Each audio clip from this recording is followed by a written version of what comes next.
Hi friends, ఇది భోగిపళ్ళు చెట్టు అనమాట. రేక్కాయల చెట్టు అని కూడా అంటారు. అవి ఇంకా కాయలు పెద్దగా అవ్వలే, పచ్చిగానే ఉన్నాయి.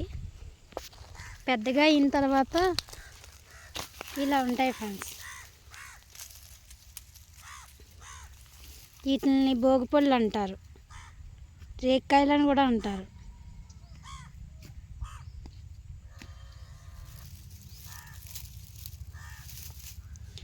ఇవి సంక్రాంతి సీజన్లోనే కాస్తాయి.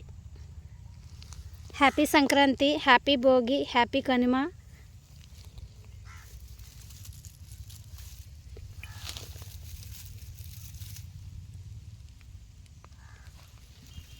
పండగ సీజన్లో తప్పకుండా ఈ భోగిపళ్ళు తినండి ఫ్రెండ్స్.